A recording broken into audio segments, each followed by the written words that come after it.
14h30 sur Europe 1, on retrouve effectivement « Et si c'était ça le bonheur » avec Faustine Bollard. Nous sommes vendredi, donc place au bêtisier de la semaine. Bon, cette semaine, j'ai fait un douloureux constat. Dans la ville, il y a les winners et les losers. Cette semaine, dans la catégorie « On va s'éclater avec toute notre équipe au Majestic de Cannes » était nommé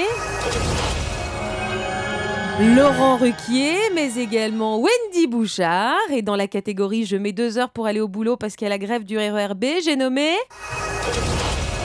Jean-Marc Morandini et puis votre serviteur qui du coup a décidé de se venger cette semaine rue François 1er. À notre manière, on a organisé aussi un festival de Cannes. Ça démarre fort.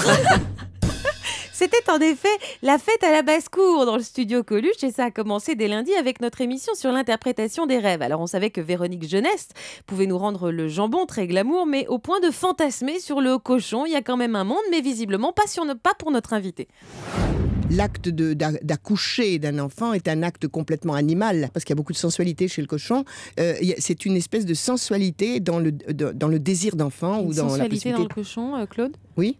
Ah bon ? Ben oui, parce que c'est tout, la couleur, le groin, la rondeur, enfin tout ça, ça parle beaucoup de ça, surtout la façon dont elle l'exprime. Si elle est poursuivie par des énormes cochons affreux qui la mordent et tout ça, c'est plus du tout la même histoire. Un petit cochon rose très mignon, c'est un rêve délicieux.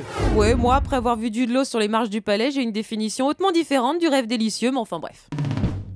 Julia, elle aussi, n'a pas hésité à nous confier un de ses rêves et vous allez voir qu'on est vraiment resté dans le domaine du bestial. Julia, est-ce que tu fais des rêves récurrents ?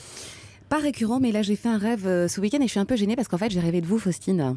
Non. Si, c'est vrai. Il se passait des choses un peu chaudes ou pas ? Absolument pas, pas du tout. Vous allez voir ce qui s'est passé. C'est que j'avançais et je sentais quelqu'un est en train de m'appeler et je me tournais, en fait, vous étiez en otarie. Et tu t'es pas imaginé toi en otarie ? Absolument pas. J'étais une colombe. Ouais. Beaucoup plus chic, beaucoup plus légère. Beaucoup plus légère donc.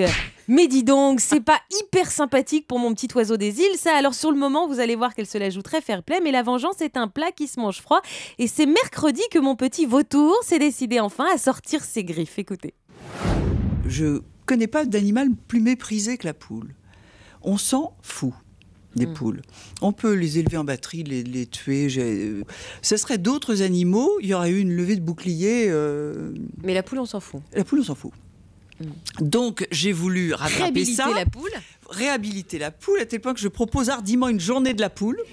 Alors ça, on va noter quand ? De la poulette, on sait qu'on y sera. Poulette, ouais. Et de la dinde aussi, d'ailleurs. La fête de la dinde, donc. Mais dis donc, c'est pas hyper sympathique ça non plus, Julia. Alors pour me venger, je m'engage à ce que jusqu'à la fin de cette année, je ne te laisse absolument rien passer. Et d'ailleurs, j'ai commencé dès cette semaine. Vous êtes psychothérapeute, je le rappelle, Claude, et auteur du livre La clé des songes, le guide... Ça va, Julia ? Excusez-moi, je suis en train de tousser dans mon coin. Si tu veux faire sortir un gros glavio, tu n'hésites pas. Ah non, ça ne fait pas partie de ma culture. Donc la clé des... Et elle est très distinguée. Elle est très distinguée, Julia. C'était le bêtisier de la semaine. Merci d'être avec nous sur Europe 1. Europe 1. 14h30, 15h30. Et si c'était ça le bonheur ?